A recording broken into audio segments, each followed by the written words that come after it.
ചിൻട്രാപിന്നി കണ്ണനാംകുളത്ത് tropical edu hub and library പ്രവർത്തനം ആരംഭിച്ചു.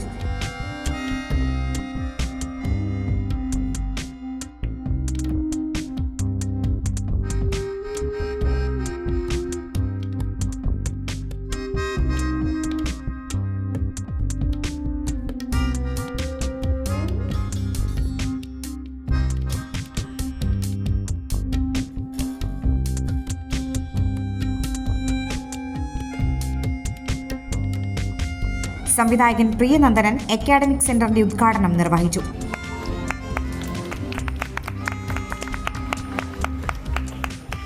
ഈ പുസ്തകങ്ങളൊന്നും ലൈബ്രറികളൊന്നും ഇല്ലായിരുന്നെങ്കിൽ, നമുക്ക് വേണ്ടിയൊന്നും ആളുകൾ എഴുതിയില്ലായിരുന്നെങ്കിൽ ഒരു സ്ഥലത്തേക്കും എനിക്കൊന്നും എത്താൻ പറ്റില്ലായിരുന്നു എന്നതാണ്. അപ്പോൾ നമ്മൾ പൊതുവേ ഒരു ധാരയിൽ ആളുകൾ കാണുന്ന നാടകക്കാരായിട്ടുള്ള കൂട്ടും അവരുമായിട്ടുള്ള സംഘവും അവരുമായിട്ടുള്ള ഒന്നിച്ചിരിപ്പൊക്കെ തന്നെയാണ് മറ്റൊരു തരത്തിൽ എന്നെയൊക്കെ പഠിപ്പിച്ചതെന്ന് പറയുന്നത്. അതുകൊണ്ട് തന്നെ ഇതിൻ്റെ പ്രസക്തി എനിക്ക് മറ്റാരേക്കാൾ കൂടുതൽ മനസ്സിലാവും. ഇത്തരമൊരു ഇടത്തിൻ്റെ പ്രസക്തി മറ്റാരേക്കാളും കൂടുതൽ നമുക്ക് മനസ്സിലാവും. അത്രയേറെ അലഞ്ഞിട്ടാണ് നമ്മൾ ഇത്തരം ഓരോ കാര്യത്തിലേക്ക് എത്തുന്നത് എന്ന് പറയുന്നത്.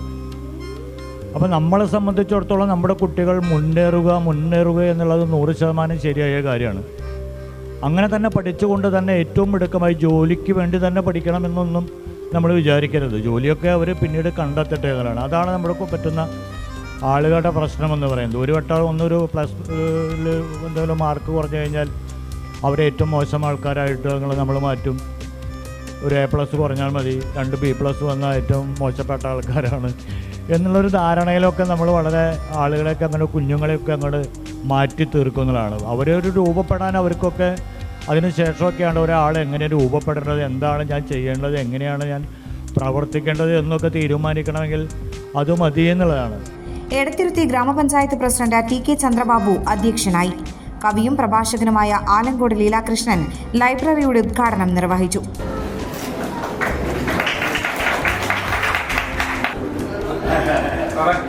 അതിനകത്തുനിന്ന് ഷെൽഫ് തുറന്ന്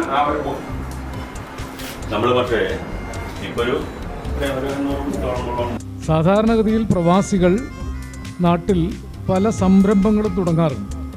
പ്രവാസ ജീവിതത്തിനിടയിൽ അവരുടെ തുടർ ജീവിതത്തിന് പ്രയോജനപ്പെടാനാണ് പ്രവാസികൾ ഇവിടെ വന്ന് സംരംഭങ്ങൾ തുടങ്ങുന്നത്. മിക്കവാറും ഞാൻ കണ്ട സംരംഭങ്ങളൊക്കെ ലാഭാധിഷ്ഠിതമായിട്ടുള്ള സംരംഭങ്ങളാണ്. അവർക്കൊരു ലാഭമുണ്ടാക്കാനും ഗൾഫിൽ നിന്ന് തിരിച്ചു വന്നാലും അതിൽ നിന്നൊരു വരുമാനം ഉണ്ടാക്കാനും മിക്കവാറും ആളുകൾ ലോഡ്ജ് കെട്ടിയിടുക, കടകൾ തുടങ്ങുക, കടമുറികൾ തുടങ്ങുക, ഇങ്ങനെയാണ് അല്ലേ പ്രവാസികളുടെ സംരംഭകത്വം കേരളത്തിൽ പൊതുവിൽ അങ്ങനെയാണ്. ചില വലിയ പ്രവാസികൾ കൂടുതൽ ഇൻവെസ്റ്റ് ചെയ്തിട്ട് വലിയ സ്ഥാപനങ്ങൾ തുടങ്ങും. എന്നാൽ സുഭാഷ് ദാസ് തനിക്ക് ലാഭം കിട്ടാൻ ഒരു സാധ്യതയില്ല എന്ന് ഉറച്ചു വിശ്വസിച്ചുകൊണ്ട് തൻ്റെ സമ്പാദ്യത്തിൻ്റെ വലിയൊരു വിഹിതം, എനിക്ക് തോന്നുന്നു ഏതാണ്ട് പൂർണ്ണമായിട്ട് തന്നെ എന്നാണ് തോന്നുന്നത്, ഇനി പോയിട്ട് വേണ്ടി വരും ബാക്കി കാര്യങ്ങൾ നോക്കാൻ, അത്രയും തൻ്റെ നാടിനും തൻ്റെ നാട്ടിലെ കുട്ടികൾക്കും വേണ്ടി അങ്ങേറ്റത്തെ ഭാവനയോടുകൂടി ഒരുക്കി സമർപ്പിച്ചിരിക്കുന്ന ഒരു മഹാപ്രസ്ഥാനമാണ് tropical edu hub and library. മനുഷ്യർക്ക് സർഗാത്മകത ഇല്ലാത്തപ്പോഴാണ് ഫാഷിസം, വർഗീയത, അപരവിദ്വേഷം, വെറുപ്പിൻ്റെ പ്രത്യയശാസ്ത്രം അതൊക്കെ നാട്ടിൽ പ്രചരിക്കുന്നത്. ഞാൻ അത്ര ഇപ്പോൾ പറയുന്നു. സർഗാത്മകത കുറഞ്ഞാൽ അപരവിദ്വേഷം, വെറുപ്പിൻ്റെ പ്രത്യയശാസ്ത്രം, ഹിംസാത്മകത ഒക്കെ വളർന്നു വരും. ഇന്ത്യൻ രാഷ്ട്രീയത്തിലും അത് പടർന്നുകൊണ്ടിരിക്കുന്ന കാലത്താണ് ഒരു നവോത്ഥാനത്തിന് നമ്മുടെ നാട് ഉണരേണ്ടതുണ്ട്. ഒരർത്ഥത്തിൽ ഈ സുഭാഷ് ദാസ് ചെയ്യുന്നത് 21ാം നൂറ്റാണ്ടിലെ ഒരു പുതിയ നവോത്ഥാന പ്രവർത്തനത്തിൻ്റെ തുടക്കമാണെന്ന് പറഞ്ഞാൽ ഞാൻ അദ്ദേഹത്തെ പുകഴ്ത്താൻ വേണ്ടി പറയാമെന്ന് വിചാരിക്കരുത്. പണ്ടൊക്കെ കൂട്ടായിട്ട് ആളുകൾ ചേർന്ന് നടത്തിയിരുന്ന നവോത്ഥാനത്തിന് പകരം ഒറ്റയ്ക്കൊറ്റയ്ക്ക് ഓരോ മനുഷ്യനും തങ്ങളാലാവുന്നതൊക്കെ സമൂഹത്തിന് ചെയ്യേണ്ടതുണ്ട്. സംഘടനകളൊക്കെ ഉണ്ട്. സംഘടനകൾ ദുർബലപ്പെട്ടാലും വ്യക്തികൾക്ക് ഒറ്റയ്ക്കും ഇടപെടാൻ സാധിക്കും. E.T. ടൈസൺ MLA പഠനോപകരണ വിതരണം നടത്തി.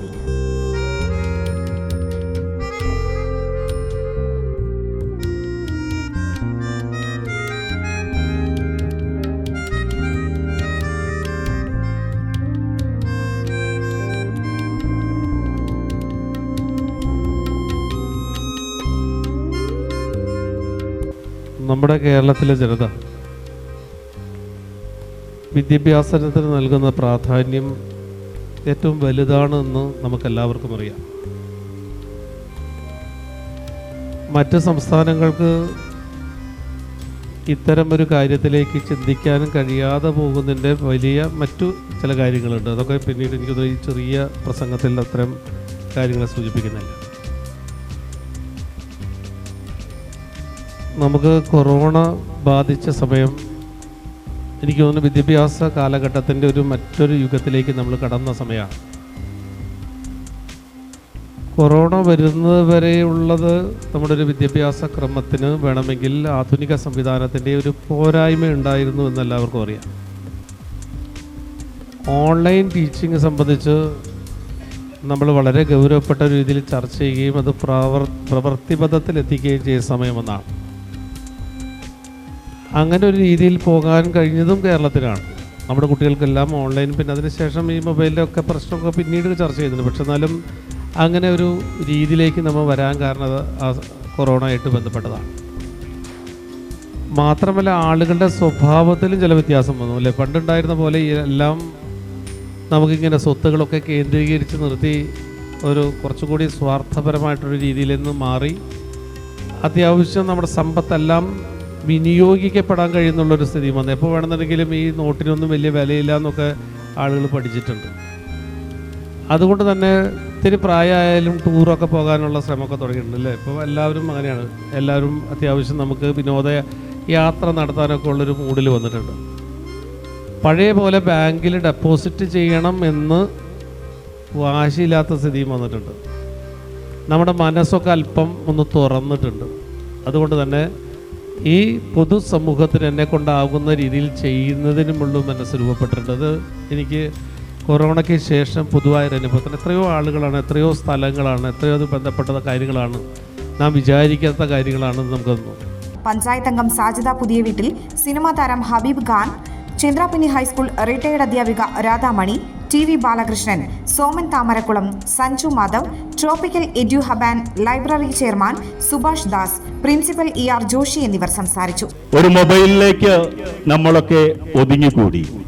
പരസ്പരം സംസാരിക്കാനുള്ള ഒരു സമയവും നമുക്ക് ആർക്കും ഇല്ലാതായി. നമ്മുടെ ഹൃദയങ്ങൾ തമ്മിലുള്ള അടുപ്പം കുറഞ്ഞു, അകന്നകന്നകന്നുപോയി. നമ്മൾ അടുത്തിരിക്കുമ്പോഴും നമ്മൾ തമ്മിൽ നോക്കാതായി. അപ്പുറത്തിരിക്കുന്നവനാര്, അപ്പുറത്ത് താമസിക്കുന്നവനാര് ഒന്നും അറിയാതായി. ആ അവസ്ഥയിൽ നമ്മൾ മറ്റു പലതിനെയും വേണ്ടാത്തതിനെയും നമ്മളിലേക്ക് ആവാഹിച്ചു. അപ്പുറത്തുള്ളവൻ്റെ ജാതിയോ മതമോ രാഷ്ട്രീയമോ ഒക്കെ ചിന്തിക്കാൻ നമ്മൾ തുടങ്ങി. തീർച്ചയായും നമ്മുടെ പഴയ കാലത്തിന് അതിൻ്റെ വിശുദ്ധി നമ്മളെയൊക്കെ കുറച്ചൊക്കെ ഒരു കാലഘട്ടത്തെ നന്നാക്കിയിട്ടുണ്ട്. ഇന്നും ഒന്നിനെയും മോശമായി കാണിക്കാനോ അല്ലെങ്കിൽ എല്ലാം പുതിയതെല്ലാം തെറ്റാണെന്ന് പറയാനോ അല്ല.